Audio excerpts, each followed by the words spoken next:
This is KGW News at Sunrise. We're all stuck in the same boat, so we better be rowing in the same direction. Otherwise, we're going to start spinning in circles. Business leaders in Portland's Central East Side want to embark on a 90-day crime reset plan.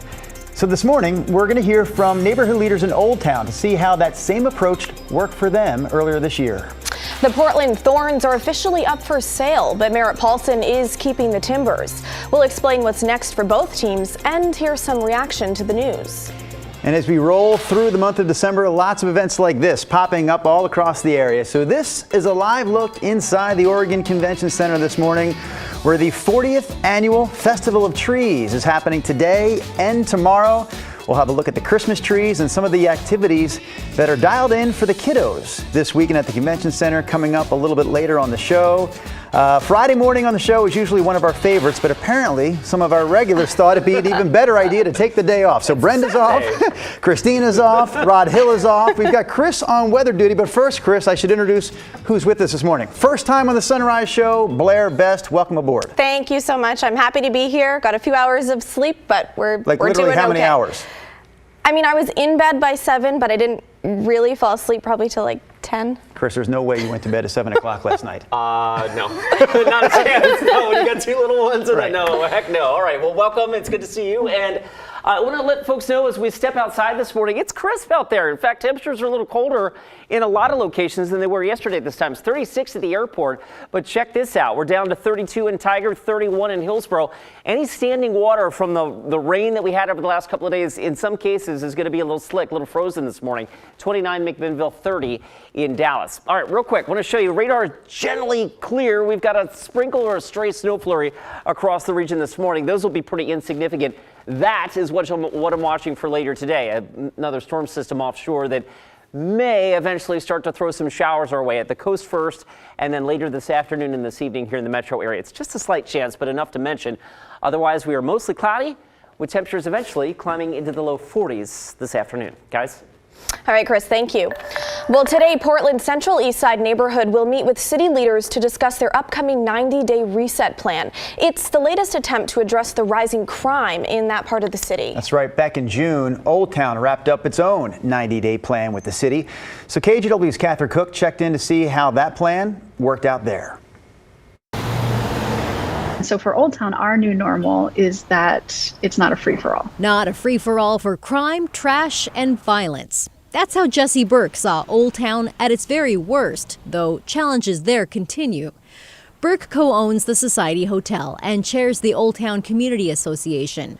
Her new normal perspective comes months after Old Town completed a 90-day reset plan with the city's help. It started back in March with a commitment to working together. We're all stuck in the same boat, so we better be rowing in the same direction. Otherwise, we're going to start spinning in circles. And I think that we have been spinning in circles for the last couple of years. Now, in forward motion, Old Town leaders picked 3 specific areas to improve upon within their 90-day plan: safety, cleanliness, and accessibility. Areas where they hoped to be able to measure improvement. For the trash, Burke asked for 3 dedicated cleaners and a driver from Clean and Safe. He's telling us he's sometimes making 3 trips a day to the dump, just with his one truck, just from Old Town. Burke also asked the city for better lighting, specifically to double the lumens coming from lampposts. When a city employee checked the lumens, they made an interesting discovery. The takeaway was actually that the lumens were a little bit higher than average. And the reason for the darkness was that the buildings weren't leaving their lights on, or that the lights were broken. I could check in and say, hey, this is really meaningful feedback, and I can fix that problem right away. Burke says that's just one example of how they worked with the city to find a solution instead of just complaining about an assumption. You have to take back your neighborhood and speak up for it. On Tuesday, Burke shared her experiences with business leaders from the Central East Side Industrial Council, a neighborhood many here say is unsafe to work in.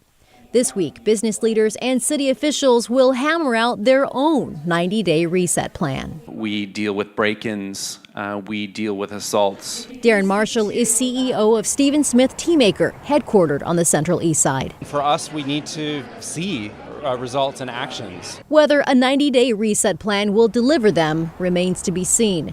But from where Burke stands, committing to finding solutions together, then daring to try them out, has made a lot of sense. I'm excited for them to all go through the work and then see the results on the other side. Catherine Cook, KGW News. All right, we have an update right now on one of our top stories this week. The $27 million approved by Portland City Council to jumpstart Mayor Ted Wheeler's plan to address homelessness. The mayor's office put out a release this week saying a portion of that $27 million is coming from over-collected taxes and unspent money in Multnomah County. So we thought, what the heck is meant by over-collected taxes? We did a little digging and found over-collected is a bit misleading. So let's go back to 2020. Back then, voters approved Metro's Supportive Housing Services tax to help raise money to end homelessness in Washington, Clackamas, and Multnomah counties. Originally, Metro estimated it would raise about $250 million a year, but then COVID happened and the economy was hurt and Metro lowered its expectations. It wasn't until April of this year that Metro realized it had actually collected way more than it forecast. But here's a very important note to the story. No voters, nobody paid more than what voters actually approved. What it really is a sign of a healthy economy and a sign that our recovery out of COVID is doing better, at least for the high income earners and large businesses that are paying this tax around the region. So far this year, the money collected has helped get 1,600 people off the streets and helped 9,000 more people with rent and eviction protection services. Now to some of today's top headlines. If you're headed to the coast this weekend, you'll want to take Highway 26. Just take a look at that. A 4-mile stretch of Highway 30 between Astoria and Clatskanie is still closed this morning, while crews clean up a major landslide there. It's been closed since Tuesday night. ODOT is trying to get one lane open, but says that might not happen until the weekend. They need to remove that semi-truck, all the debris on the road, and 2 whole sections of the hillside before reopening. Well, this morning at 10, there will be a hearing over a recent lawsuit seeking to stop Measure 114 from becoming law. The measure, narrowly approved by Oregon voters this midterm, would ban the sale, transfer, or manufacture of magazines with more than 10 rounds of ammunition and requires a permit and background check to purchase a gun. The lawsuit claims it violates the Second Amendment. The measure is set to go into effect next Thursday. And next Monday, the Westland City Council will vote on establishing an independent oversight board for their police department. This amid allegations that the department did not conduct a thorough investigation into the former local doctor who was accused of sexually abusing more than 100 patients. To read that full story, just head to KGW.com or the KGW YouTube channel. And those are all of your morning's headlines. Let's get to one more local story here before we check in on weather. Weeks after winning their 3rd National Women's Soccer League championship, the Portland Thorns are up for sale. Owner Merritt Paulson made that announcement on Thursday. And for more on this, we bring in Devin Haskins. And Devin, many thought he should sell both the Timbers and the Thorns. Yeah, Blair, right. And as of now, there are no plans to sell the Timbers, which Paulson's company also owns. The announcement coming months after an investigation revealed a toxic culture within the women's soccer club. The report found multiple instances of sexual, emotional, and verbal abuse.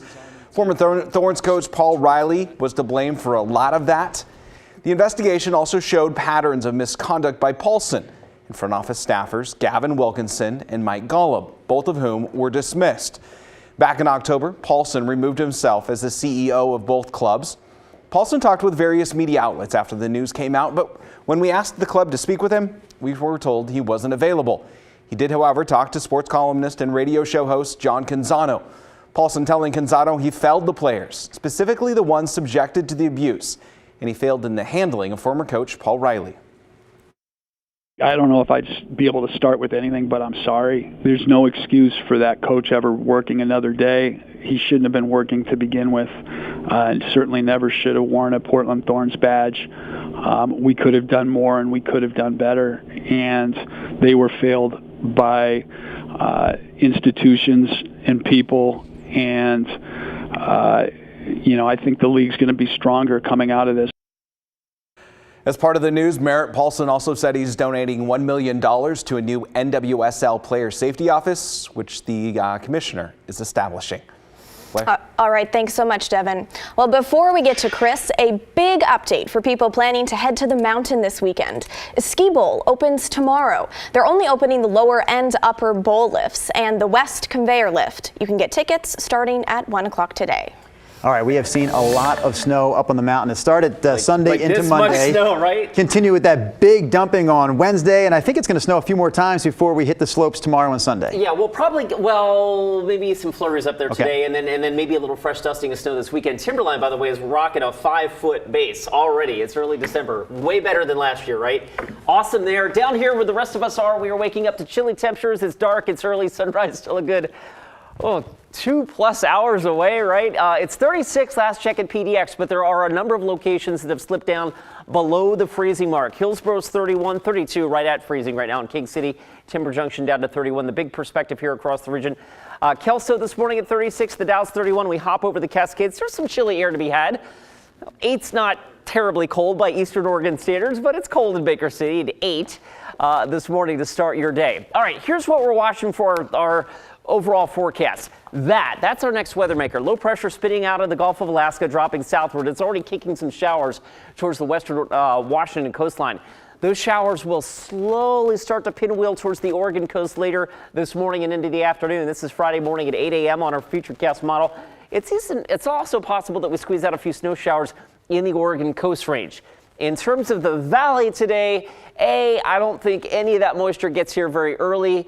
And by the time it does, the snow levels will come up high enough that we're just talking about a rain shower chance in the Willamette Valley. And you can see that here on Futurecast by noon. We're generally cloudy, but I think dry until late in the afternoon. That storm system pinwheels a little closer, brings showers brushing up and down the Oregon coast. Generally light rain today at the beach. And there's the forecast. We've got a chance of rain. Breezy conditions, south winds at 10 to 20, daytime highs in the 40s along the coast. I love that shot of Wizard Falls in the central Oregon region near the on the Metolius River. Thank you, Andrew Sambuceto, for that. Temperatures east of the Cascades this morning or this afternoon climbing into the mid-30s. You will have snow in your forecast this weekend, by the way, for central Oregon. The Gorge, partly sunny on the east end, mostly cloudy west end. Temperatures generally in the mid to upper 30s. And for the rest of us up and down the I-5 corridor, Portland, Salem, Corvallis, generally in the low 40s for highs, which obviously is a little below average still for this time of the year. Saturday turns out partly sunny and breezy. We've got a little hiccup in here Saturday night, Sunday. Probably a snow flurry transitioning to a rain shower on Sunday with a high near 40. Early next week, dry, and then the next major rainmaker, Drew, that probably comes in on Thursday of next week, and that also will translate to big snows in the Cascades.